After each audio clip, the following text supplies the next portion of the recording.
تو جیسے ایک ہی آہ میں کہہ دیا غم دل، ایک عمر بھر کی غم کھانے والا اور حزن و ملال سے مجبور ہو جانے والا شخص ایک گھنٹے کی تقریر میں نہیں اظہار غم کر رہا ہے، بلکہ ایک پل جھپکنے میں ایک سرد درد بھری غمگین اور حزین آہ کھینچ کر سامنے والے کو بتا دیا کہ میرے دل پہ کیا کیا بجلیاں گر رہی ہیں، سب اس نے دکھا دیا۔ یہ ہے اختصار، بڑی بات کو مختصر کرنا۔ حضور اکرم صلی اللہ علیہ وسلم کو اللہ نے چونکہ اولین و آخرین کا علم دیا تھا، اگر وہ اس علم کو تفصیل سے بیان کرتے تو 23 سال میں نہیں کر سکتے تھے۔ اللہ نے انہیں ایک معجزہ دے دیا کہ وہ بڑی بڑی کتابوں کو 10 جلدوں میں جو بات کہی جا سکتی ہے اسے اپنے 2 جملوں میں کہہ سکتے ہیں، 2 جملوں میں کہہ دیں۔ یہ ہمارے نبی کو اللہ رب العزت نے معجزہ عطا فرمایا، اور حق ہے کہ یہ معجزہ ہے اور اس پر ایمان لانا ہماری ذمہ داری ہے، اس واسطے کہ آج ہم دیکھتے ہیں کہ آپ کی باتوں کی تشریح میں آپ کی باتوں کے ماہرین نے، کتاب و سنت کے جاننے والوں نے ایک ایک حدیث پر کئی جلدوں میں کتابیں لکھی اور ایک ایک لفظ سے سینکڑوں مسائل نکال دی۔ ایک دفعہ حضور علیہ السلام ایک صحابی کے گھر میں گئے تھے، وہ چھوٹا بچہ تھا ان کے گھر میں، ایک اس کا نام عمیر تھا۔ اس بچے کے پاس ایک چھوٹا سا پرندہ تھا۔ کبھی دیکھا حضور نے کہ چھوٹا پرندہ ہے، اب پرندے کے چوزے سے کھیلتا رہتا ہے بچہ۔ ایک دفعہ اور گئے تو جب تک وہ پرندہ مر گیا تھا۔ اس بچے کو چھیڑنے کے لیے، کہ بچوں کو پیار سے چھیڑنا بھی سنت نبوی ہے، اس بچے کو چھیڑنے کے لیے حضور علیہ السلام نے سر پہ ہاتھ رکھ کے پوچھا، یا عمیر ما فعل النغیر۔ نغیر چھوٹی چڑیا کے بچوں کو کہتے ہیں، اس کا نام عمیر تھا۔ تو آپ نے فرمایا، یا عمیر ما فعل النغیر، او عمیر تیرا نغیر کیا ہوا؟ بس یہ پوچھا۔ اس روایت کو مستقل ایک کتاب لکھی ہے محدث نے، اسی اتنے جملے پر، یا عمیر ما فعل النغیر، اس سے کتنے سماجی اور معاشرتی مسائل نکالے، اس سارے مسائل سے ایک کتاب ہی لکھ دی پوری اسی کو۔ یہ ہے ہمارے نبی کا علم، اور ہمارے نبی کا اتنا وسیع علم اتنے چھوٹے چھوٹے جملوں میں آپ ظاہر فرما دیتے ہیں۔ ایک ایک حدیث جس کے کبھی 2 لفظ ہوتے ہیں، کبھی 3 لفظ زیادہ سے زیادہ، لیکن شراح حدیث کو سینکڑوں صفحات اس کے سمجھانے میں لگ جاتے ہیں، اس کے تشریح کرنے میں لگ جاتے ہیں۔ اس کو کہتے ہیں اختصار کا فن، جو اللہ نے ہمارے نبی کو عطا فرمایا تھا، کہ بات ایسی کہو جو الفاظ میں مختصر ہو لیکن معنی کے اعتبار سے جامع بھی ہو، مانع بھی ہو، جس کو حضور علیہ السلام نے خود فرمایا، خیر الکلام ما قل و دل۔ بہترین کلام کون سا ہے؟ جو مقدار میں تھوڑا ہو اور مدلل ہو، ثابت ہو، اور اس کو ثابت کرنا کچھ مشکل نہ ہو۔ خیر، تو اللہ کے نبی صلی اللہ علیہ وسلم سے اب 23 سال تک اولین و آخرین کا علم اس دین کے نام سے دے کر، دین اسلام کے لیے اولین و آخرین کا علم دیا گیا۔ کتاب و سنت میں جتنا بھرا پڑا ہے وہ سب 23 سال میں دیا گیا۔ پہلے نبیوں کو جتنا دیا گیا وہ بھی آپ کو دیا گیا۔ آپ کے طفیل، آپ کی امت کے علماء کو قیامت تک جتنا علم دیا جائے گا وہ بھی آپ کو پہلے ہی دے دیا گیا، سب آپ کو دے دیا گیا۔ اور اس کے بعد ان سے کہا جاتا اخیر عمر میں، یہ دیکھیے 23 سال میں اللہ تعالیٰ نے آپ کو جو کچھ علم دیا ہے دین اسلام کے بارے میں، ذرا وہ علم بیان کیجئے۔ تو جبرائیل یہ سوال کرتے، یہ سوال کرتے تو اللہ کے نبی اتنا بتاتے کہ ان کی عمر بھی کافی نہ ہوتی بتانے کے واسطے، اتنا بتا سکتے تھے، اللہ نے اتنا علم ان کو دیا تھا۔ اس لیے اللہ تعالیٰ نے جبرائیل کو طالب علم بنا کر بھیجا، شاگرد و سائل بنا کر بھیجا، اور حضرت کو اللہ نے غیب سے سکھایا کہ یہ پوچھے تو یہ جواب دو، یہ پوچھے تو یہ جواب دو۔ کیوں؟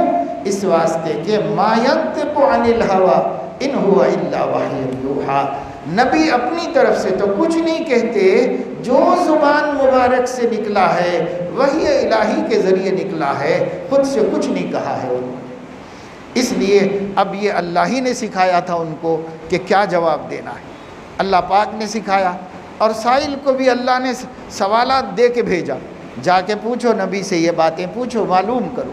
تب حضور علیہ السلام آئے، جبرائیل آئے اور سوالات کی۔ میں نے آپ کو حدیث پوری سنا دی، یہ سوالات تھے اور یہ جوابات تھے، لیکن مجھے ان سوالات اور ان جوابات میں سے اس وقت جو بات کہنی ہے وہ تیسرا سوال ہے ان کا کہ مل احسان، اے اللہ کے رسول یہ احسان کیا ہے، اس کو بیان کرنا، کیونکہ میں نے جو آیت پڑھی سورہ ملک کی اس میں اسی کا مضمون ہے، الذی خلق الموت والحیات لیبلوکم ایکم احسن عملا۔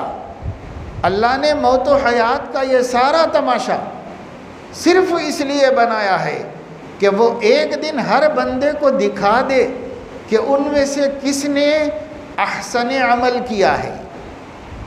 یہ نہیں دکھانا ہے اللہ کو کہ کس نے حسن عمل کیا ہے، اللہ کو یہ دکھانا ہے کہ احسن عمل کس نے کیا ہے۔ کسی چیز کا حسین ہونا، خوبصورت ہونا، یہ بھی ایک اچھی چیز ہے اور بہت اچھی چیز ہے، لیکن اس چیز کا احسن ہونا، صرف حسین نہیں ہونا، حسن نہیں ہونا، احسن ہونا، دونوں میں زمین آسمان کا فرق ہے۔ حسن ہونا بہتر ہونا، احسن ہونا بہت بہتر ہونا، بہت زیادہ اچھا ہونا، اس کو احسن ہونا کہتے۔ تو حسن ایک لفظ ہے عربی کا جس کے معنی ہے خوبصورت، اور ایک لفظ عربی کا ہے احسن، اور اس کے معنی ہے بہت زیادہ خوبصورت، بہت عمدہ، بہت بڑھیا، بہت اعلیٰ درجے کا، بیسٹ کوالٹی کا، یہ اس کے معنی ہے احسن کے۔ تو اب جو احسن ہے، اللہ فرما رہے ہیں کہ مجھے یہ دکھانا ہے کہ ان بندوں میں سے کس نے احسن زندگی گزاری، اعلیٰ درجے کا ایمان کس کے پاس ہے، اعلیٰ درجے کا اسلام کس کے پاس ہے، یہ مجھے دکھانا ہے قیامت میں، اور دکھا کر اسی کے مطابق اجر دینا ہے اور ثواب دینا ہے۔ یہ تو فرمایا زندگی اور موت کے اس نظام کی وجہ اور اس کا سبب، زندگی اور موت کا نظام۔ بھائی دنیا میں ایک آدمی آتا ہے، پیدا ہوتے ہی رہتے ہیں لوگ، روز پیدا ہو رہے، ہر گھر میں بچے پیدا ہو رہے، لیکن جیسے لوگ پیدا ہوتے جا رہے ہیں اسی طرح مرتے بھی تو جا رہے ہیں۔ صرف پیدا ہونا نہیں چل رہا ہے سلسلہ، پیدا ہونا بھی ہے، مرنا بھی، دونوں نظام چل رہے ہیں۔ خلق الموت والحیات، اللہ تعالیٰ نے موت بھی پیدا کی، حیات بھی پیدا کی، تو کیوں لوگوں کو جلایا جا رہا ہے اور کیوں لوگوں کو مارا جا رہا ہے؟ سوال پیدا ہوتا ہے۔ بھائی دنیا میں لوگ آ رہے ہیں جا رہے ہیں، آ رہے ہیں جا رہے ہیں، سب 60-70 برس زندگی گزاری، بہت گزار لی، 80-90-100 اور کیا گزاریں گے اس دنیا میں؟ آ رہے ہیں جا رہے ہیں، آ رہے ہیں جا رہے ہیں۔ بلکہ ایک دن تو حضور علیہ السلام نے فرمایا، آج جتنے لوگ روئے زمین پر زندہ ہیں 100 برس کے بعد ان میں سے کوئی بھی زندہ نہیں ہے۔ یہ جملہ کہہ کر حضور علیہ السلام نے ایک ایک جنریشن، ایک ایک نسل کی عمر بتا دی کہ ایک نسل کی عمر کیا ہے، 100 برس، 100 برس کے بعد پچھلی نسل کا کوئی نہیں ہوگا، 100 برس پہ ختم ہو جائے گی۔ اب لاکھوں میں کروڑوں میں اکا دکا بچا تو اس پر اس کا اطلاق نہیں ہوتا، لیکن 100 برس میں تقریباً ایک جنریشن ختم ہو جاتا ہے، ایک نسل ختم ہو جاتی ہے، دنیا سے رخصت ہو جاتی ہے۔ تو آپ مان کے چلو کہ ایک نسل کے لیے اللہ نے 1 سنچری دی ہے، 100 برس اللہ پاک نے دی ہے۔ اب یہ 100 برس کاہے کے واسطے بھائی؟ اس دنیا میں 100 برس دیکھتے دیکھتے نکل جاتے، دیکھتے دیکھتے نکل جاتے۔ میری زندگی کے 67-68 برس پتہ نہیں کیسے گزر گئے، کچھ پتہ ہی نہیں چلا۔ اب ہم پلٹ کے دیکھتے ہیں تو یا اللہ اتنی بڑی عمر اللہ نے دی تھی، کیا کیا نہیں کر سکتے تھے ہم دنیا میں، کیا کیا نہیں کر سکتے تھے، اتنی بڑی عمر اللہ پاک نے دی تھی۔ اب آگے دیکھتے ہیں تو کچھ آتا ہے نہ پتہ ہے کہ آگے کیا ہے، آگے کا کچھ پتہ نہیں، لمحے کا لمحے بھر کی کوئی خبر نہیں ہے۔ آدمی بلبلا ہے پانی کا، یہ نہیں، سامان 100 برس کا ہے، پل کی خبر نہیں، کچھ پتہ نہیں ہے کہ انسان کتنی دیر کا ہے۔ لیکن پیچھے دیکھتے ہیں تو اللہ کتنی بڑی عمر چلی گئی، کتنی زندگی کے کتنے دہائیاں گزر گئی، ان 7 دہائیوں میں کتنے برس گزر گئے، اور ان برسوں میں کتنے مہینے گزر گئے، اور ان مہینوں میں کتنے ہفتے گزر گئے، اور ان ہفتوں میں کتنے دن گزر گئے، اور ان دنوں میں کتنے گھنٹے گزر گئے، اور ان گھنٹوں میں کتنے لمحے حیات، سب پانی کی طرح چلے گئے، پانی کی طرح بہہ گئے بہہ گئے بہہ گئے۔ اے کاش کہ اس میں ہم نے کچھ کیا ہوتا، اسے وصول کیا ہوتا، اس سے کمائی کی ہوتی۔ اللہ پاک نے کمانے کے لیے تو زندگی دی تھی، لیکن ہم نے زندگی میں کیا کھویا کیا پایا کبھی حساب نہیں کیا۔ اگر حساب کرتے تو ہم اپنی زندگی کے اتنے برسوں کو برباد نہیں کرتے، کیونکہ جو تاجر حساب کرتا ہے وہ تاجر نقصان زیادہ نہیں اٹھاتا، اور اگر نقصان ہو جائے تو تلافی کی کوشش کر لیتا ہے۔ اور جو تاجر حساب نہیں کرتا، روز غلے میں سے لے جا رہا ہے، کھا رہا پی رہا، برباد کر رہا ہے، سب خیر خیرات کر رہا ہے، کھا پی کے برابر کر رہا، حساب ہی نہیں دیکھتا کہ اسٹاک کتنا ہے، لوگوں کو دینا کتنا ہے، لوگوں سے آنا کتنا ہے، کوئی رجسٹر مینٹین، کوئی ریکارڈ نہیں اس کے پاس۔ تو جس کا اپنا کھاتا اپنی نظر میں نہیں ہے، وہ ایک دن تل تک ڈوب جانے کے بعد اس کو پتہ چلے گا کہ صاحب بینک کو اتنے لاکھ دینے کے ہیں، لوگوں کو کمپنیوں کو اتنے دینے کے ہیں، دکان میں دیکھو تو کوئی خاص مال بھی نہیں پڑا ہوا ہے، لوگوں سے آنے کے پیسے بھی وصول کر کے کھا گیا ہے، اب خودکشی کر لو، اس واسطے کہ کوئی رستہ نہیں ہے کہ میں یہ مصیبت کیسے ڈالوں۔ ایسے کرتے ہیں بڑے بڑے کمپنی اونرز، بڑے بڑے فرم فیکٹری والے بھی آخر خودکشی پر پہنچتے، کیوں؟ حساب نہیں رکھا۔ جو حساب رکھتا ہے وہ پریشان نہیں ہوتا، وہ کروڑوں سے اربوں میں چلا جاتا ہے، لیکن وہ پریشان نہیں ہوتا، حساب رکھا ہوا ہے۔ حساب رکھنے والا لاس میں نہیں ہوتا، نقصان میں نہیں ہوتا۔ اس لیے اگر ہم اپنی زندگی کا حساب رکھیں کہ ہماری زندگی کا ہر لمحہ آخرت بنانے کے واسطے دیا گیا ہے، ہماری زندگی کا ہر لمحے سے ہماری آخرت میں کوئی ترقی ہونی چاہیے، ہو رہی کہ نہیں ہو رہی ہے، یا ایسے کہ لمحہ گزرتا جا رہا ہے۔ کتنے اللہ کے بندے ہیں 60 برس گزر گئے، 70 برس گزر گئے، اگر آج وہ کہیں یہاں سے اٹھنے کے بعد جائیں، اپنے گھر میں کسی اکیلے جگہ پہ بیٹھ جائیں جہاں گڑبڑ شڑبڑ نہ ہو، اور اس کے بعد وہ جب سے عقل آئی ہے، اور عقل آنے کا معیار 15 برس ہے، 15 برس کی عمر سے لے کر کے اب تک کے اپنی زندگی کے ماضی پر، پاسٹ پر، گزرے ہوئے پر ایک نظر ڈالے، اور اس کے بعد وہ خود اپنے ضمیر سے پوچھے کہ اس نے زندگی کے اتنے برس گنوائے ہیں یا کمائے ہیں، اس کا ضمیر خود بتائے، دوسرا بولنے کی ضرورت نہیں، ہر ایک کا ضمیر اس کو بتائے گا کہ اس کے بیتے دنوں سے اس نے آخرت بنائی ہے یا بنا سکتا تھا مگر زندگی برباد کی ہے اس نے۔ ہر ایک کا ضمیر بتائے گا، حساب لینے کو دوسرے کی ضرورت نہیں ہے، ہمیں خود اپنا حساب لینا چاہیے، ہمیں خود اپنا جائزہ لینا چاہیے، کس کی ضرورت ہے۔ اللہ جب لے گا تو پھر 1-2 ہے، گنجائش کچھ بھی نہیں ہے، سنبھلنے کی، سنورنے کی یا تلافی کر لینے کی کوئی گنجائش نہیں۔ جس دن اللہ حساب لے گا بس فیصلہ بھی سنا دے گا، اور اگر ہر روز ہم حساب کرتے رہیں گے اور اپنی زندگی کو آج کو کل کے مقابلے میں بہتر بناتے رہیں گے اور اس طرح ہر صبح کو طے کر کے اٹھیں گے کہ کل کے مقابلے میں آج کا دن ایمان، اسلام اور احسان کے اعتبار سے بہتر ہوگا، ہر صبح کو ہم یہ طے کر کے صبح کریں گے کہ ہمارا آج کا دن ایمان کے اعتبار سے بھی بہتر ہوگا کل سے، اسلام کے اعتبار سے بھی کل سے بہتر ہوگا اور احسان کے اعتبار سے بھی کل سے بہتر ہوگا، تو یہ آدمی اپنے دین کو حسین بناتے بناتے بناتے بناتے جس دن مرے گا اس دن حضور علیہ السلام کی اس دعا کو اپنی آنکھوں سے دیکھ لے گا جس میں آپ نے اللہ تعالیٰ سے یہ عرض کیا تھا کہ اللہ پاک میری زندگی کا سب سے عمدہ دن آخری دن بنا دیجئے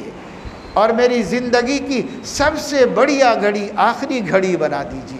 یہ حضور علیہ السلام نے دعا مانگی تھی۔ جو شخص کنٹینیو اپنے آج کو کل سے بہتر بنا رہا ہے اس شخص کا جو موت کا آج ہوگا، جس آج میں اس کی موت آئے گی اس دن میں وہ سب سے اعلیٰ جگہ پر ہوگا اور حضور کی دعا قبول ہو جائے گی کہ میں آخری دن جو سب سے بڑھیا دن تھا اور آخری گھڑی سب سے بڑھیا گھڑی تھی، کیونکہ وہ ہر لمحہ ترقی کر رہا ہے، ہر لمحہ آگے بڑھ رہا ہے۔ تو جب تک ہم اپنے ذہن میں یہ بات نہیں بٹھائیں گے کہ اللہ حسن عمل کا مطالبہ نہیں کر رہا ہے بلکہ احسن عمل کا مطالبہ کر رہا ہے، تب تک ہم میں کے جو دیندار ہیں اور جو یہاں بیٹھے ہیں سب دیندار ہیں، اور بے دین کو تو یہاں آنے کی توفیق ہی نہیں ہوتی، یہاں جتنے بیٹھے ہیں سب دیندار ہیں، لیکن ہم دیندار بھی ایک زبردست دھوکے میں ہیں کہ ہمارے موجودہ دین کو ہم دین کی منتہا سمجھتے ہیں، حالانکہ اللہ تعالیٰ جو مطلوب دین ہے اللہ کے ہاں، جس دین کو وہ مانگ رہا ہے وہ ہمارا چاہے کتنا بھی بڑھیا ہو اس سے بڑھیا کا مطالبہ ہو رہا ہے، اس سے بڑھیا کا مطالبہ ہو رہا ہے۔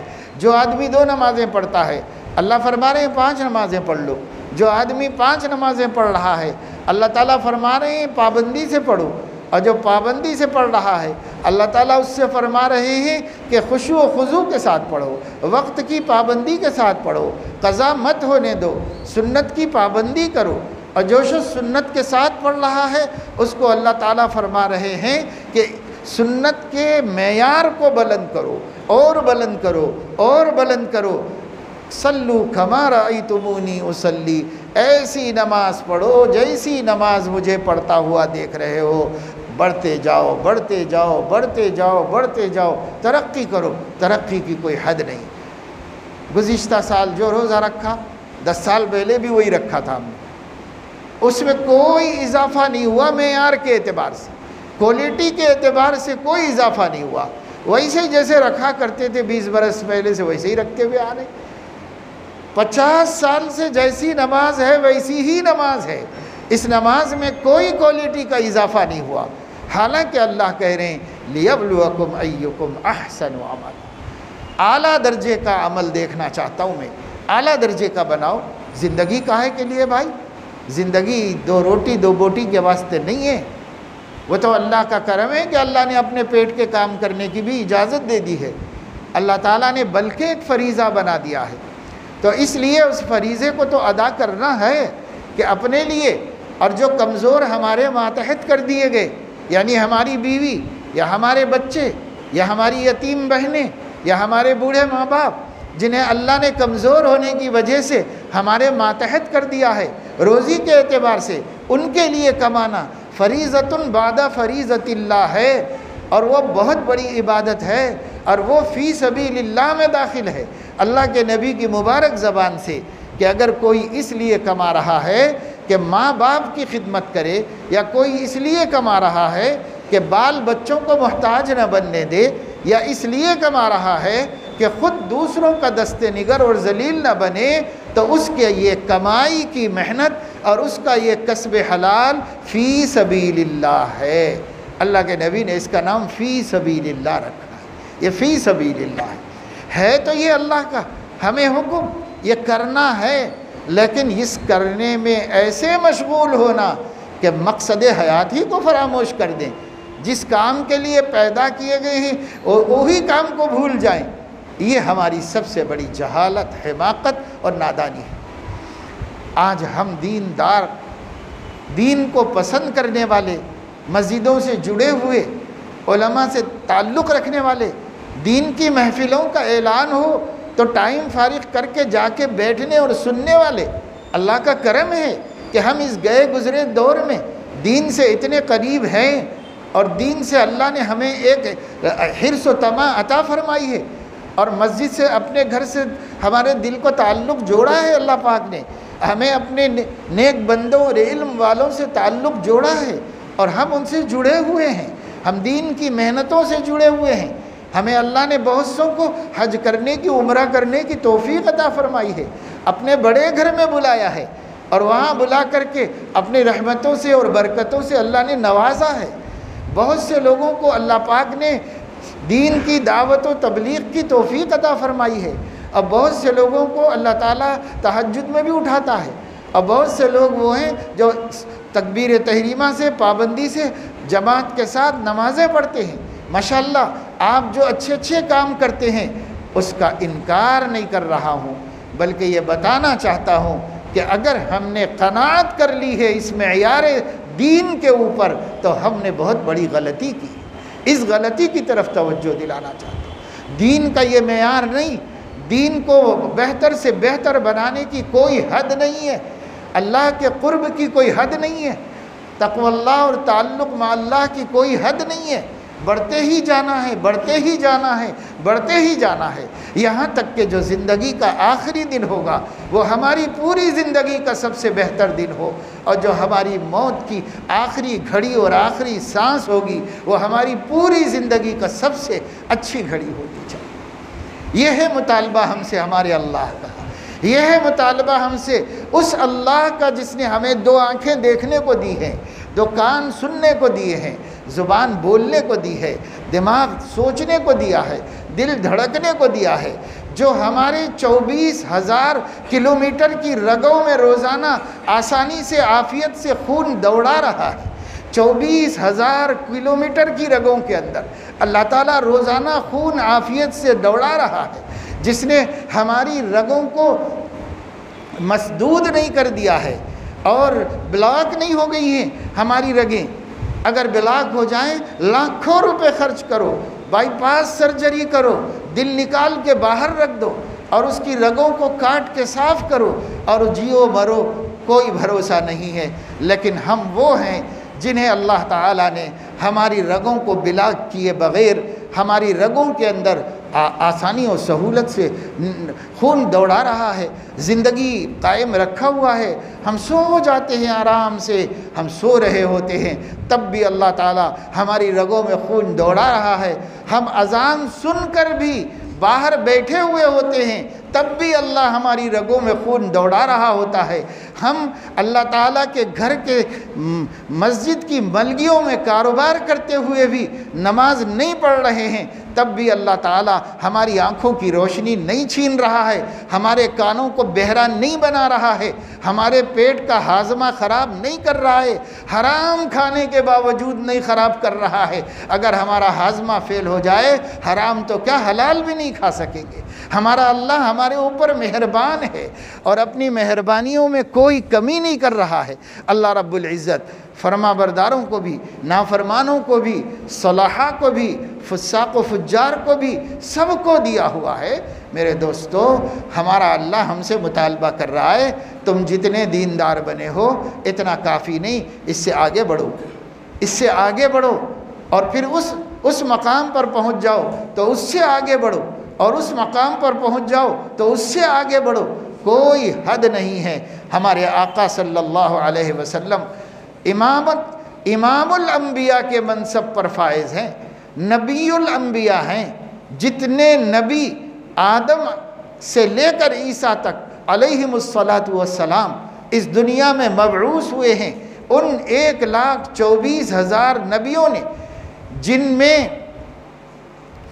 بے شمار رسول بھیجے گئے ہیں، ان رسولوں نے ہمارے آقا صلی اللہ علیہ وسلم پر ایمان لایا ہے۔ اس لیے آپ نبی الانبیاء ہیں، سارے نبیوں کے نبی ہیں، سارے نبیوں کے امام ہیں، سارے نبیوں سے افضل اور برتر ہیں، لیکن حضور علیہ السلام کا بھی ہر لمحہ اللہ کے قرب میں ترقی کا سفر چلتا رہتا تھا، ہر لمحہ ترقی کا سفر چلتا رہتا تھا حضور علیہ السلام کا۔ اور یہ جو حضور علیہ السلام نے فرمایا ہے، انی لا استغفر اللہ کل یوم 70 مرۃ، میں روزانہ سینکڑوں مرتبہ اللہ سے توبہ کرتا ہوں۔ 70 کا ترجمہ 70 نہیں ہے، میں روزانہ بکثرت سینکڑوں مرتبہ اللہ سے توبہ کرتا ہوں۔ حضور علیہ السلام نے فرمایا، کس نے؟ جو گناہ ہی نہیں کرتا، جو گناہ ہی نہیں کرتا۔ اگر ہم سمجھیں خدا نہ خواستہ کسی کے دل میں یہ کھٹک ہو کہ نبی گناہ کرتے ہوں گے، اس سے توبہ کرتے ہوں گے، تو اس کا ایمان بھی باقی نہیں رہے۔ نبی گناہ کرتا ہی نہیں، کوئی نبی نہیں کرتا، جائے کہ امام الانبیاء صلی اللہ علیہ وسلم معصوم عن الخطا ہوتا ہے، نبی گناہ کرتا ہی نہیں ہے۔ یہ بے قصور، بے خطا، پاک باز ہستی روزانہ سینکڑوں مرتبہ توبہ کرتی ہے، سینکڑوں مرتبہ استغفار کرتے ہیں۔ ایک صحابی فرماتے ہیں کہ حضور اکرم صلی اللہ تعالی علیہ وسلم کے استغفار کو رب اغفر وتب علی انک انت التواب الغفور، یہ حضور علیہ السلام کی زبان سے انہوں نے سنا، رب اغفر وتب علی انک انت التواب الغفور۔ تو کہتے ہیں کہ اتنی مرتبہ کہتے ہیں حضور، ایک مرتبہ گننا چاہیے۔ تو فرماتے ہیں ایک محفل چل رہی تھی، ایک مجلس، اور شروع سے اخیر تک بیٹھا، 100 مرتبہ تک تو گنا، اس سے زیادہ گن نہیں سکا۔ ایک مجلس میں اللہ کے نبی رب اغفر لی وتب علی انک انت التواب الغفور کہہ رہے، اے میرے پروردگار مجھے بخش دیجئے اور مجھے میری توبہ قبول کر لیجئے، آپ ہی تو توبہ قبول کرنے والے غفار ہیں۔ ایک مجلس میں ایک صحابی نے 100 دفعے گنا حضور کی زبان سے، اور اب خدا جانے 24 گھنٹے پہ کتنی دفعے استغفار کرتے ہیں۔ تو فرما رہے میں بکثرت اللہ سے توبہ کرتا ہوں۔ تو یہ مشکلات الحدیث میں سے ہے، یہ حدیث مشکلات الحدیث میں سے ہے۔ مشکلات القرآن، مشکلات الحدیث دین کے علوم کی ایک علم ہے، ایک فن ہے، اس پر مستقل کتابیں ہوتی ہیں۔ یعنی قرآن کے وہ مقامات جس کی تفسیر بہت مشکل ہے، اور حدیث کے وہ مقامات جن کی شرح بہت مشکل ہے، یہ بھی مشکلات الحدیث میں سے ہے۔ آخر نبی استغفار کیوں کرتے ہیں؟ استغفار تو گناہ سے کیا جاتا ہے، توبہ تو گناہ سے کی جاتی ہے، نبی کس چیز کی توبہ کرتے ہیں؟ بڑا مشکل مسئلہ ہے۔ اگر ہم یہ کہتے ہیں کہ صاحب وہ گناہوں سے توبہ کرتے ہوں گے، تو یہ بالکل پاسبل نہیں، اس واسطے کو گناہ کرتے ہی نہیں۔ اگر ہم یہ کہیں کہ سیئات اور لغزشوں سے توبہ کرتے ہوں گے، خلاف اولا کام علماء کہتے ہیں کہ ہو جا سکتا ہے کبھی نبی سے، تو اگر ایسے خلاف اولا کو سے توبہ کرتے ہوں گے تو اس کی بھی ضرورت نہیں، اس لیے کہ اللہ نے قرآن میں نازل کر دیا لِيَغْفِرَ لَكَ اللَّهُ مَا تَقَدَّمَ مِن ذَنبِكَ وَمَا تَأَخَّرَ وَلِيُتِمَّ نِعْمَتَهُ عَلَيْكَ وَيَهْدِيَكَ صِرَاطًا مُسْتَقِيمًا وَيَنصُرَكَ اللَّهُ نَصْرًا عَزِيزًا۔ تو اس کی بھی ضرورت نہیں تھی حضور علیہ السلام کو۔ پھر کیوں کرتے تھے اتنی کثرت سے توبہ، جتنا کہ امت بھی نہیں کرتی ہے، اتنی کثرت سے توبہ کیوں کرتے تھے؟ تو امام ربانی حضرت مولانا رشید احمد گنگوہی رحمۃ اللہ علیہ نے اس حدیث کی تشریح کرتے ہوئے فرمایا، اصل میں بات یہ ہے کہ حضور علیہ السلام ہر لمحہ قرب الہی کی منزلوں میں بلند سے بلند تر ہوتے جاتے تھے، ہر لمحہ ترقی کرتے تھے۔ جب وہ ترقی کر کے قرب حق کے اگلی منزل پر جاتے تھے تو پچھلی منزل پر ہونے سے استغفار کرتے تھے، پھر اگلی منزل پر جاتے تھے اور پچھلی منزل سے استغفار کرتے تھے، حالانکہ وہ کوئی معصیت نہیں، ہر منزل قرب الہی کا مرتبہ تھا، لیکن حضور علیہ السلام ایسا یہ جو تعویل کی گئی احسن تعویل ہے، بہترین تعویل یہ اس کی گئی حضور علیہ السلام کی۔ تو میرے عزیزو، اللہ کے نبی صلی اللہ علیہ وسلم احسن کو اختیار کر رہے، لیبلوکم ایکم احسن عملا، آگے بڑھ رہے ہیں نبی پاک صلی اللہ علیہ وسلم، اللہ کے قرب کی کوئی حد نہیں۔ ابھی تو ہم کہاں تک گئے، بہت نمازوں کے پابند ہو گئے، سنتوں میں کہاں تک گئے، کسی نے داڑھی رکھ لی، کسی نے پگڑی باندھ لی، کسی نے شلوار اونچی کر لی، کسی نے مسواک کا اہتمام کر لیا، کوئی ہاتھ کھانا 3 انگلیوں سے کھا رہا ہے، سلام کا رواج دے رہا ہے۔ یہ سنتیں ہیں، لیکن میرے دوستو فرائض کو لیجئے تو کیا تمام فرائض پر ہمارا عمل ہو رہا ہے؟ جائزہ لینا ہے۔ پھر واجبات کو لیجئے، کیا تمام واجبات پر ہم عمل کر رہے ہیں؟ پھر آپ سنتوں کو لیجئے تو کیا زندگی کے تمام سنتیں ہماری حیات میں اور ہماری زندگی میں آ گئی ہیں؟ پھر نوافل کو لیجئے، اس طرح ایک چیز پر غور کیجئے۔ تو ابھی کوانٹیٹی کے اعتبار سے بھی ہمارا دین مکمل نہیں ہوا ہے، اور کوالٹی کے اعتبار سے تو ہوا ہی نہیں۔ دونوں کام کرنا ہے، مقدار دین کو بھی بڑھانا ہے، معیار دین کو بھی بڑھانا ہے۔ یہ دینداروں کے لیے خطاب ہے اللہ کا۔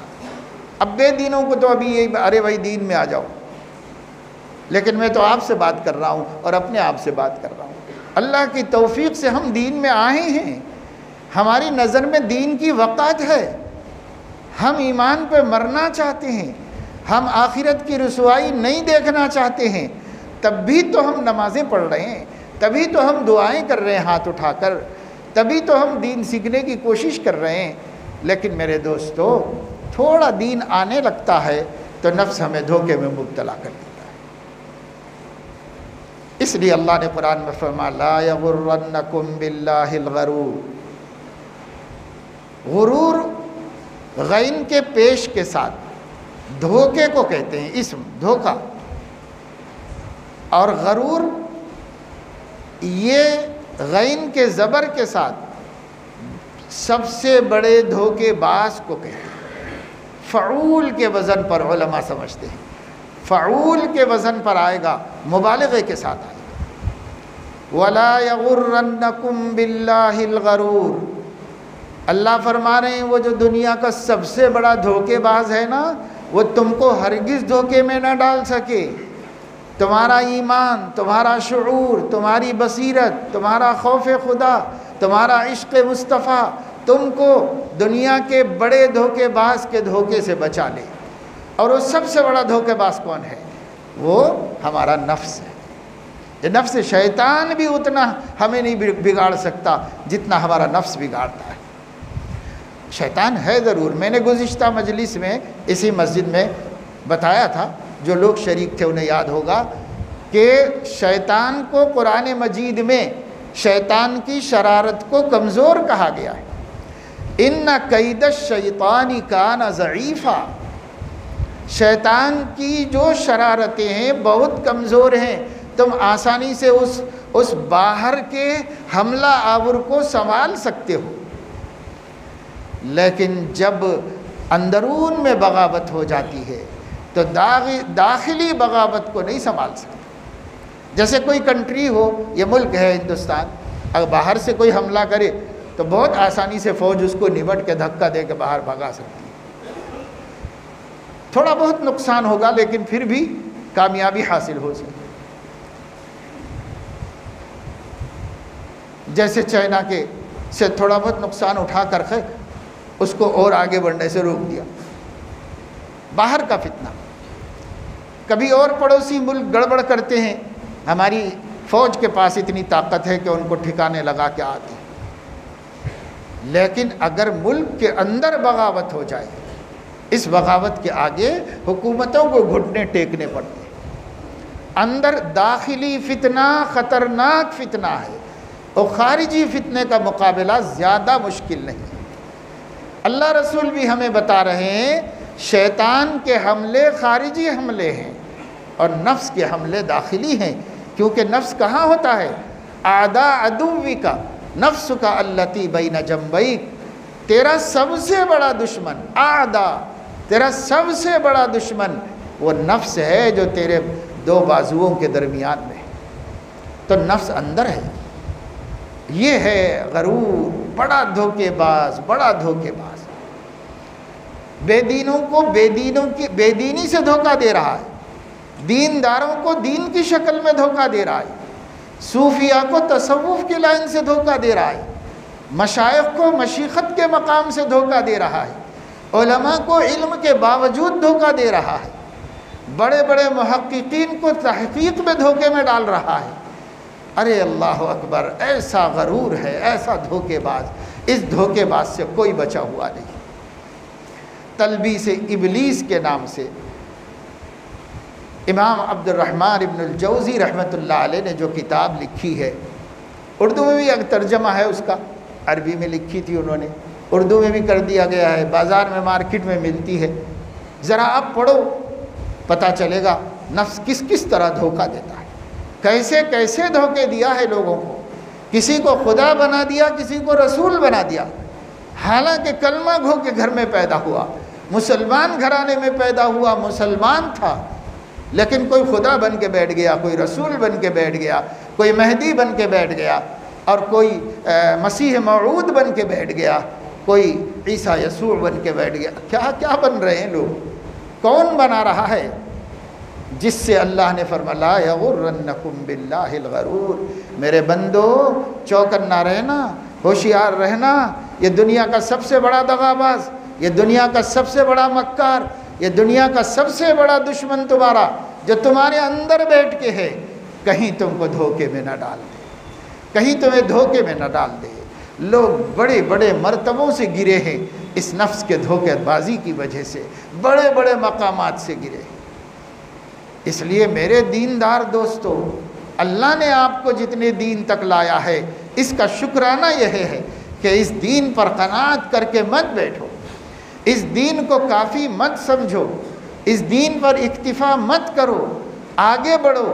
اب حسن عمل ہے، احسن عمل پیدا کرو، کہ ایسا عمل جو اللہ کو پسند آ جائے، ایسا عمل جسے دیکھ کر اللہ تعالیٰ خوش ہو جائے۔ ہمیں آج اللہ سے تعلق ہے، توحید کے ہم حامل ہیں، اور ہم لوگ الحمدللہ موحدین میں سے ہیں، لیکن توحید کے بھی درجات ہیں۔ بلند درجے کی طرف ترقی کرو۔ اعلیٰ درجہ توحید کا یہ ہے کہ خدا خود حشر میں کہہ دے کہ بندہ دو عالم سے خفا میرے لیے۔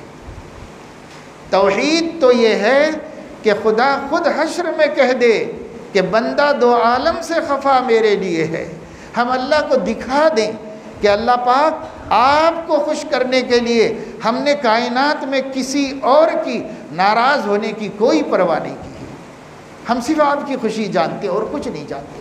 آپ خوش رہیں ہم سے، آپ راضی رہیں، ہم نے دنیا میں اتنا ہی جانا تھا، اس سے بڑھ کر نہیں۔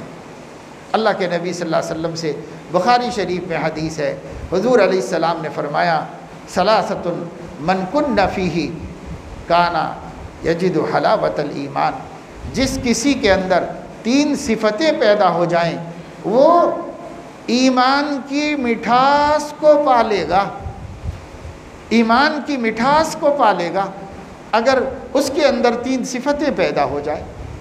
ایک صفت کیا ہے؟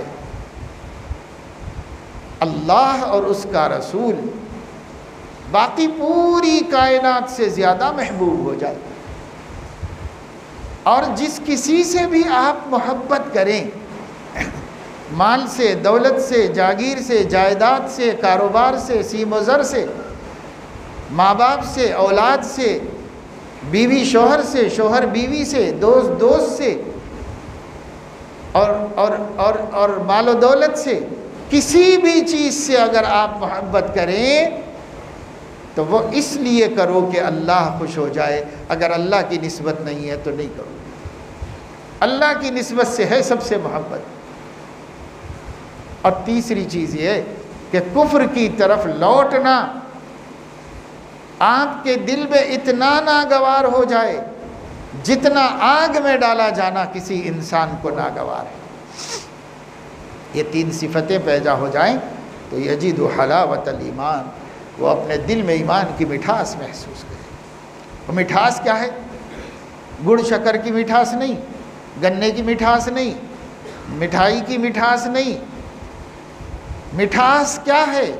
ایک مٹھاس وہ کام و دہن کی لذت کا نام ہے، ایک مٹھاس قلب و روح کی لذت کا نام ہے۔ یہ قلب و روح کے استلذاذ بالطاعات، اللہ کی فرما برداری سے جی کا خوش ہو کے اٹھ جانا، اللہ کی فرما برداری سے، یہ ایمان کی مٹھاس ہے جو اللہ تعالیٰ نصیب کرتا ہے۔ جیسے مثلا صحابہ میں حضرت عبداللہ ابن حذافہ رضی اللہ تعالیٰ عنہ کو ایک بدنصیب بادشاہ نے پہلے ترغیب دی اور کہا کہ دیکھیے اگر آپ میرا عیسائی دین قبول کر لے، وہ عیسائی تھا، اس نے کہا کہ اگر آپ میرا عیسائیت کا دین قبول کر لیں تو میں اپنی حکومت بھی آپ کو دے دوں گا اور اپنی بیٹی سے نکاح کر کے آپ کو اپنا داماد بنا لوں گا، ولی عہد بنا لوں گا، اگر اسلام چھوڑ دو میرے مذہب کو قبول کر دو۔ انہوں نے کہا کہ یہ تو نہیں ہو سکتا، ہم نے اس اسلام کے خاطر اپنے ماں باپ کو چھوڑا ہے، سگے بھائیوں کو چھوڑا ہے، اور تیری اس پیشکش کے واسطے کیا ہم اسلام کو چھوڑنے والے ہیں؟ ہم نہیں چھوڑیں گے اسلام کو۔ تو اس نے پھر ترہیب سے کام لیا، یعنی جب کوئی آدمی حرص و طمع اور لالچ سے جال میں نہیں پھنستا تو اسے ڈرا کے پھنسایا جاتا ہے۔ اب ساری دنیا یہی کر رہی ہے آج۔ اس نے بھی ڈرایا صحابی رسول، کہا نہیں تو میں تمہیں موت کی سزا دوں گا، اور وہ بھی کیسی خوفناک کہ میں کھولتے ہوئے تیل میں تم کو ڈال دوں گا۔ انہوں نے کہا وہ تیری مرضی ہے، باقی میں تو دین سے پھرنے والا نہیں، میں اسلام کو چھوڑنے والا نہیں، میں اللہ کے سچے دین کا سودا کرنے والا نہیں، میں اللہ کے پیارے نبی کا بے وفا بننے والا نہیں ہوں۔ اس نے واقعتاً چولہا جلوایا اور اس پر کڑھاؤ چڑھایا، اس میں تیل بھرا، اور جب وہ پکنے لگا ایک زندہ انسان کو اٹھا کے اس کے اندر ڈال دیا۔ جل بھن گئے، لیکن یہی کہتے رہے ہم اللہ کو ایک مانتے ہیں، ہم اسلام کے شیدائی ہیں، ہم اسلام کے فدائی ہیں۔ چلے گئے، قربان ہو گئے، اور رہتی دنیا تک کو مثال دے دیا کہ جب ایمان کی مٹھاس معلوم ہو جاتی ہے، اس مٹھاس کے سامنے کوئی چیز بھی آدمی کو اچھی نہیں لگتی، وہ اسی مٹھاس کے لیے جیتا مرتا ہے۔ یہ مٹھاس سیدنا بلال کو ان کے آقا کے مظالم کے دوران حاصل تھی، یہ مٹھاس سیدنا خباب بن الارت کو ان کے آقا کے آگ پر لٹانے کے دوران حاصل تھی۔ تمام صحابہ کو یہ مٹھاس ملی تھی، یہ مٹھاس مل سکتی ہے ہم کو بھی، اور آج بھی ہیں اللہ کے بندے جنہیں ایمان کی مٹھاس مل گئی۔ لیکن بھائی ترقی کرنا ہوگا، محنت کرنی ہوگی، کوششیں کرنی ہوگی۔ اگر ہم ہاتھ پہ ہاتھ دھر کے بیٹھیں گے تو کوئی مرتبہ نہیں پاتے، دنیا کا بھی نہیں ملتا۔ دنیا کے مراتب کیسی کیسی قربانیوں کے بعد ملتے ہیں، ایک ایک MLA کے واسطے، کونسلر کے واسطے، خالی میونسپل کارپوریشن میں کارپوریٹر بننے کو بیچارہ کتنی قربانی دیتا ہے، کتنا پیسہ خرچ کرتا ہے، کتنے لوگوں کی خوشامد کرتا ہے، کیا کیا کرتا ہے، تب کہیں جا کے کوئی مرتبہ ملتا ہے۔ اور یہ تو اللہ کے قرب کے مراتب ہیں، اللہ جتنے عظیم ہیں اس کو حاصل کرنے کے لیے مجاہدہ بھی اسی اعتبار سے کرنا پڑتا۔ یہ اور بات ہے کہ اللہ تعالیٰ جو کوشش کرتا ہے اس کے رستے آسان کر دیتا ہے۔ لَنَهْدِيَنَّهُمْ سُبُلَنَا، ہم آسان کر دیں گے سب، مگر کام تو شروع کرو، ارادہ تو کرو، ارادہ کر کے کام شروع کرو گے اور جو اس کے عادی اسباب ہیں ان اسباب کو اختیار کرنا شروع کر دو گے، دین میں ترقی ہونا شروع ہو جائے گی۔ ہر پہلو سے زندگی میں دین آ جائے، ہر پہلو سے ہماری زندگی میں دین آ جائے۔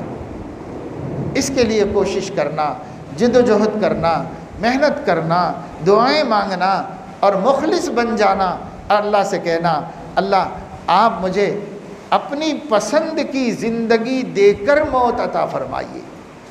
ہاں میری ہر صفت، میری ہر ادا، میرا ظاہر، میرا باطن، میرا قول اور میرا فعل، اور میری خلوت اور میری جلوت، سب میں صدق آ جائے۔ اولئک الذین صدقوا واولئک هم المتقون۔ یہ صادقین کون ہیں؟ سچے لوگ کون ہیں؟ جن کی زندگی میں صدق ہو۔ کہاں کہاں ہو؟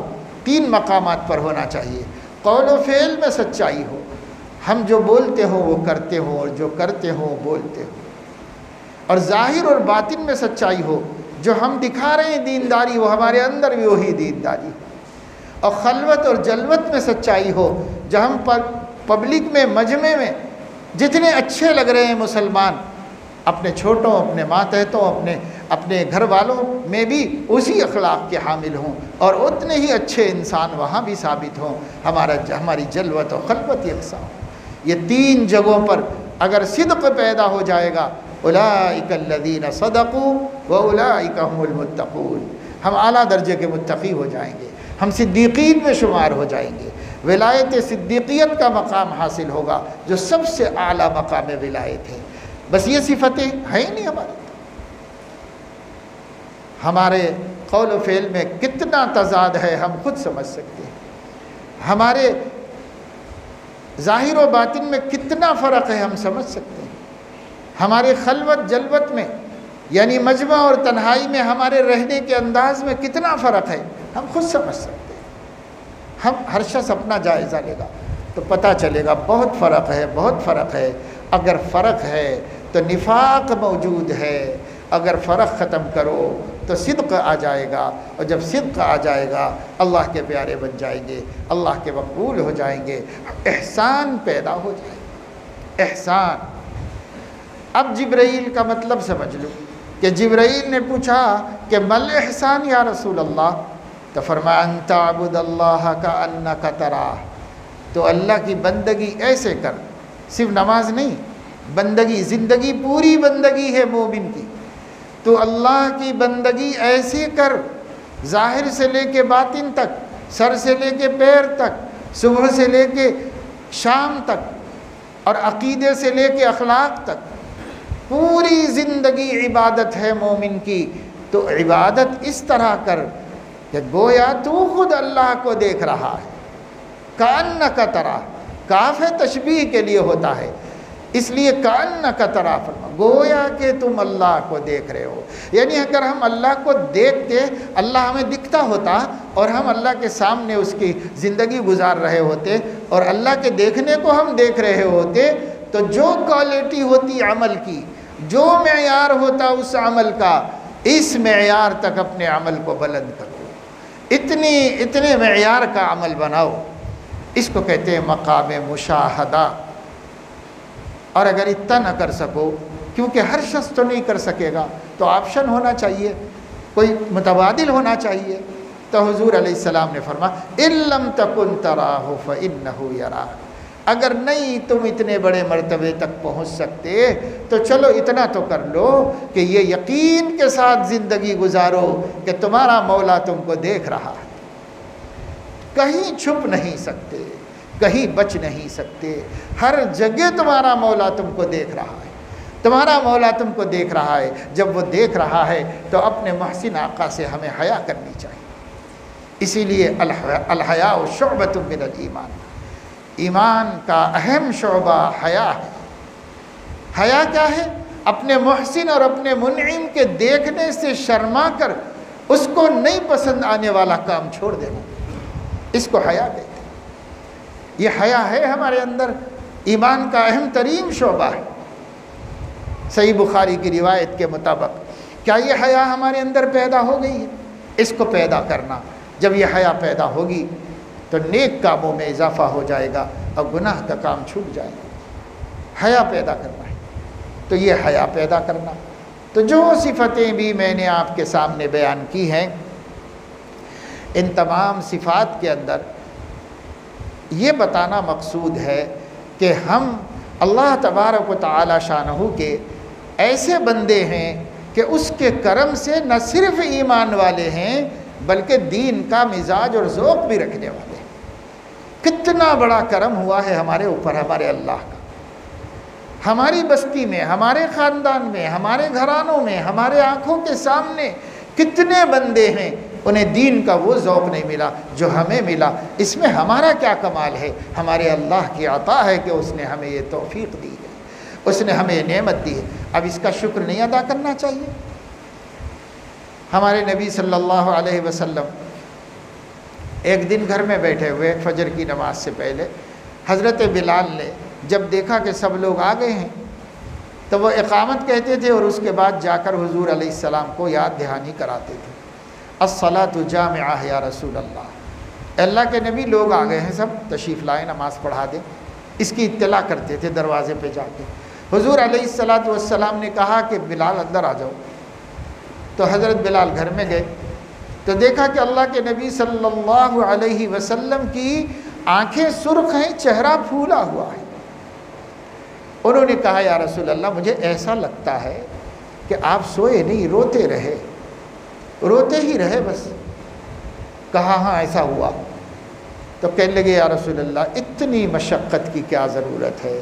کیا اللہ نے آپ سے یہ نہیں فرما دیا لیغفر لک اللہ ما تقدم من ذنبک وما تأخر ویتم نعمتہ علیک؟ تو اب آپ اتنا کیوں بوجھ اٹھاتے ہیں، کیوں روتے ہیں اتنا، پوری رات کیوں خدا کے سامنے گڑ گڑاتے ہیں یا رسول اللہ؟ ہمیں تو رحم آتا ہے دیکھ کر۔ حضور علیہ السلام نے فرمایا افلا اکون عبدا شکورا، کہ بلال وہ تو صحیح ہے کہ قرآن میں یہ وحی نازل ہوئی ہے، اس میں مجھے کوئی شک نہیں، لیکن کل تک جو روتا تھا اس وحی کے نازل ہونے سے پہلے تک اس ڈر کے مارے کہ کہیں اللہ کوئی میری پکڑ نہ کر لے، لیکن اب اس لیے روتا گڑ گڑاتا ہوں کہ اس نے مجھے پکڑ سے بری کر دیا ہے، محفوظ کر دیا ہے، اس شکر میں رو رہا ہوں۔ تو ہمارے نبی تو شکرانے میں زندگی بھر مجاہدہ کرتے رہے، ہم لوگوں کو تو مغفرت کے لیے بھی توفیق نہیں ہو رہی ہے کہ مجاہدہ کریں، تکلیف اٹھائیں، مشقتیں اٹھائیں، راہ خدا کی مشقتیں جھیلیں۔ اللہ کے راستہ مشکل ضرور ہے، اگر مشکل نہ ہوتا تو آزمائش کیا ہوتی؟ اس لیے مشکلات اللہ نے رکھی ہیں، لیکن وہ رحمان ہے، رحیم ہے، کریم ہے۔ تم چلنا تو شروع کرو ہمت کر کے، پھر وہ اس مشکل کو خود ہی آسان کر دے گا، خود ہی ہمارے لیے سہل بنا دے گا۔ اور اگر سہل انگاری کے ساتھ میرے سے نہیں ہو سکتا، میں کیا کر سکتا ہوں، میں کیا اتنا کر سکتا ہوں، جو یہی بہت ہے جو ہو جا رہا ہمارے سے، یہ سب دھوکے کی بات ہے۔ نفس لا یغرنکم باللہ الغرور، نفس تمہیں دھوکہ نہ دینے پائے، اس کی باتوں میں مت آؤ، عجیب حسین منظر بنا کے دھوکے میں ڈال دیتا ہے ہم، اور ایسے دلائل لاتا ہے۔ اللہ اکبر، اچھے لوگ بہک گئے، ایسے دلائل لا کے ہمیں بہکاتا ہے۔ اس لیے کوئی طبقہ سماج کا اس غرور اور دھوکے سے محفوظ نہیں ہے۔ ہر ایک کو چوکنا ہو جانے کی ضرورت ہے، ہر ایک کو فکر مند ہو جانے کی ضرورت ہے۔ میرے عزیز و دوستو، اس پوری گفتگو کا حاصل یہی ہے کہ ہم اس سلسلے میں نہایت فکر مند ہو جائیں، جو ہماری بہنیں یہاں آئی ہوئی ہیں وہ بھی فکر مند ہو جائیں، اپنے موجودہ دین پر قناعت کر کے نہ بیٹھیں۔ دین میں ہر دن ترقی ہونا چاہیے، ہر روز اضافہ ہونا چاہیے، اور جو دین زندگی میں موجود ہے اس کے معیار میں بھی اضافہ ہوتے رہنا چاہیے، اور اس کا طریقہ اہل اللہ سے اور علماء سے معلوم کرتے رہنا چاہیے۔ اور اس سے انشاءاللہ تعالی، جیسے یہاں ماشاءاللہ آپ حضرات نے اور بہت سے دوست احباب نے اس مجلس کا اہتمام کیا، یہ کہنا سننا بس اس لیے ہے، کہنے والا بھی بے نیاز نہیں ہے، سننے والے بھی بے نیاز نہیں، کہنے والا بھی محتاج ہوتا ہے، سننے والے بھی محتاج ہوتے ہیں۔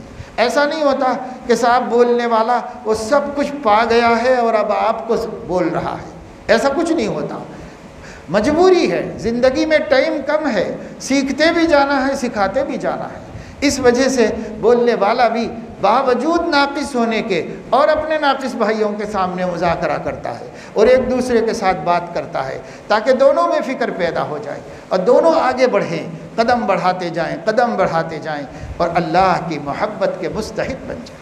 پیار بھری نظر سے اللہ ہمیں دیکھ لے، اللہ کہے کہ یہ میرا بندہ ہے، اسے میرے علاوہ کوئی نظر نہیں آتا، اسے میرے علاوہ کوئی دکھائی نہیں دیتا، میں ہی ہوں اس کا اور کوئی بھی نہیں ہے۔ تب اللہ ہماری ہر چیز کو ناقص بھی ہے تو قبول فرما لیتا ہے، لیکن اللہ سے ایسی اپنائیت ہونا ہے، اللہ سے ہمیں ایسا پیارا تعلق حاصل ہو جانا ہے کہ ہم اس کو اچھے لگیں۔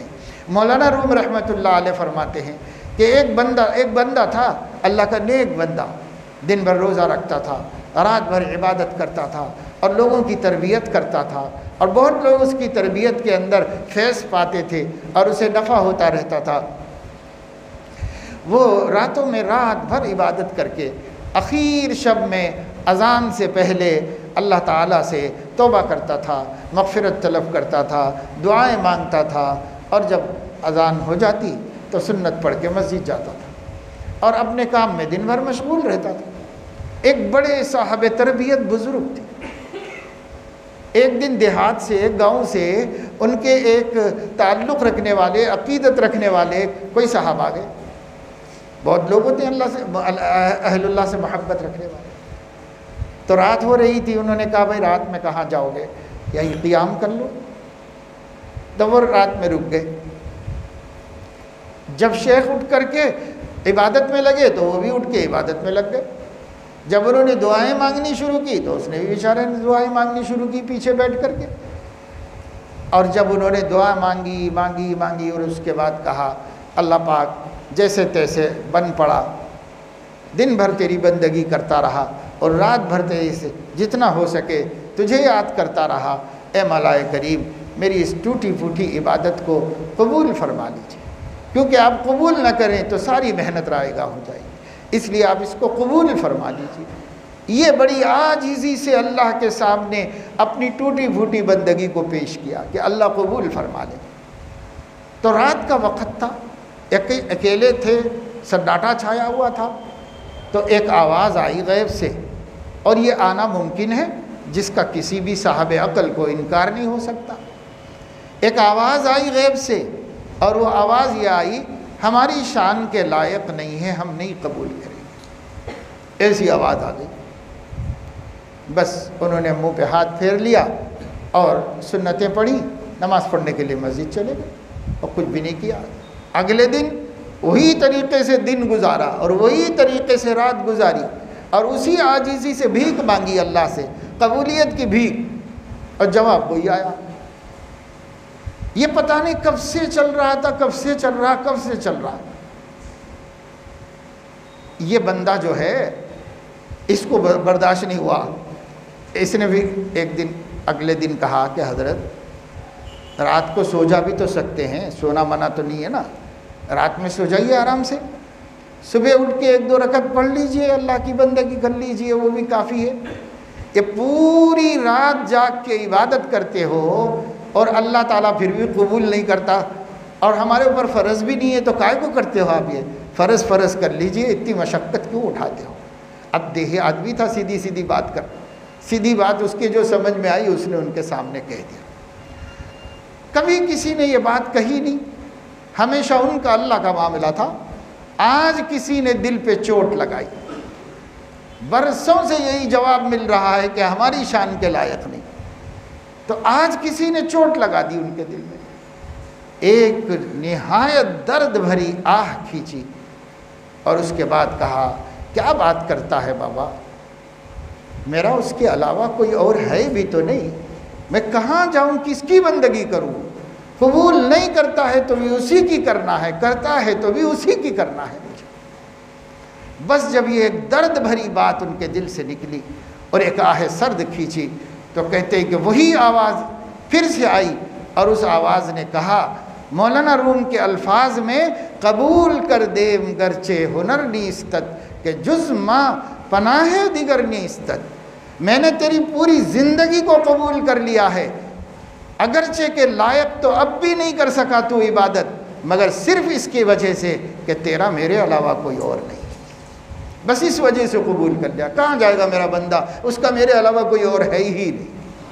یہ توحید کا کمال ہے کہ اللہ کے علاوہ ہمارا کوئی نہیں، ہماری نگاہ کسی آستانے پر، کسی چوکھٹ پر، کسی دروازے پر نہیں ہے۔ موحد کامل وہ ہے جس کی نگاہ اٹھتی ہے تو خدائے رب العزت ہی کے آستانے پر جاتی ہے، اور اس کے علاوہ کسی کے پاس نہیں جاتی۔ کہنے والے نے بڑی پیاری بات کہی ہے، نہ جھک جائے جس پہ سر اسے در نہیں کہتے، ہر در پہ جو جھک جائے اسے سر نہیں کہتے۔ یہ کیا سر ہے کہ ہر جگہ جھکا ہوا ہے؟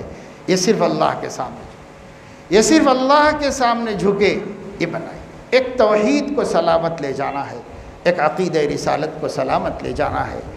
اگر ہم یہ دو چیزیں سلامت لے گئے، لا الہ الا اللہ محمد الرسول اللہ، یہی ہمارا قول ہو، یہی ہماری زندگی کی کتاب حیات ہو، بس بیڑا پار ہو۔ اللہ کے علاوہ کوئی نہیں۔ یہ سب صفتیں پیدا کرنا ہے، کیسے پیدا ہوں گی؟ انشاءاللہ ان باتوں کے کہتے سنتے رہنے سے دل میں داعیہ پیدا ہوتا ہے، اور یہ داعیہ جب مضبوط ہو جائے گا تو جب تک ہم ان صفتوں کو پا نہیں لیں گے ہمیں چین سے بیٹھنے نہیں دے گا۔ یہ آگ لگنے کی دیر ہے۔ اس آگ کو لگانے کے واسطے ذکر فإن الذکریٰ تنفع المؤمنین، اے نبی نصیحتوں کی مجلسیں قائم کیجئے، نصیحت میرے ایمان والے بندوں کو نفع دیتی ہے۔ جو اس نصیحتوں کی ان مجلسوں سے گھبرائیں گے وہ محروم رہیں گے، اور جو ان مجلسوں سے نہیں گھبرائیں گے اور مذاکرہ دین میں شریک ہوں گے تو اللہ کے رائے کے نفع ہوتا ہے، اللہ کی بات جھوٹی نہیں ہو سکتی۔ اس لیے نفع ہو کر رہے گا ہمیں، اس میں ہم شک نہیں کر سکتے، شک کریں تو ایمان باقی نہیں رہ سکتا، اس لیے کہ تنفع المؤمنین تو اللہ خود فرما رہا۔ تو یہ وہ مذاکرے ہیں جن مذاکروں سے داعیہ پیدا ہوگا۔ اگر کوئی آدمی آ جائے اور کہتا ہے کہ صاحب بس میں بیٹھتے ہیں، ریل میں بیٹھتے ہیں نا، تو کوئی آدمی سامان لے کے آ جاتا ہے اور اس کی پریکٹس ہوتی ہے، وہ ایسے انداز سے کہتا ہے اس میں یہ فائدہ ہے، یہ فائدہ ہے، یہ بھی ہوتا ہے، یہ بھی ہوتا ہے، یہ بھی ہوتا ہے، اور کچھ کر کر کے دکھاتا بھی ہے اس کے فائدے، اور جیسے ہی وہ اپنی بات پوری کرتا ہے ادھر سے ہاتھ بڑھایا اس نے خرید لیا، ادھر سے ہاتھ بڑھایا اس نے خرید لیا، اس نے خرید لیا، اس نے خرید لیا۔ کیوں؟ اگر خالی خاموش لے کے جاتا تو اس کو دیکھ کے کوئی بھی نہ خریدتا، لیکن جب اس نے اس کے فوائد بتائے تو دلوں میں داعیہ پیدا ہوا کہ لے لینا چاہیے بھائی، کام آ جائے گا، گھر میں بھی بچے استعمال کر لیں گے، بچے کھیل لیں گے، جو بھی ہے فائدہ سمجھ میں آیا اور لے لیا۔ اسی طرح امام غزالی رحمۃ اللہ علیہ فرماتے ہیں سب سے پہلی چیز دین کے نافع ہونے کا علم ہے۔ جو صفت بھی اگر اس کی صحیح تعریف کتاب و سنت کی روشنی میں سامنے آ جائے اور اس کے دنیا اور آخرت کے فائدے ہمارے سامنے آ جائیں، ہو نہیں سکتا کہ دل میں اس کے حاصل کرنے کا جذبہ نہ پیدا ہو، داعیہ نہ پیدا ہو، ہوتا ہے۔ تو نمبر 1 علم، نمبر 2 داعیہ قلب، نمبر 3 اسباب کو اختیار کرنا اور ان اسباب سے کامیاب ہو جانا۔ یہاں اسباب اختیار کرنے کا نام سعی ہے، السعی منا والاتمام من اللہ۔ سعی ہم کر لیں یعنی اسباب اختیار کر لیں، اور کام منزل تک پہنچانا اللہ کا کام ہے، ہمارا کام نہیں ہے۔ اللہ پہنچا دیں گے، وعدہ بے وفائی نہیں کرتا، اللہ وعدہ وفا کرتا ہے اللہ پاک، اس لیے اس نے کہا ہے تو برابر منزل تک پہنچائے گا ہم کو۔ اس لیے عارف منزل بننا کافی نہیں، بالغ منزل بننا ہے، یعنی پہنچنا ہے منزل کو۔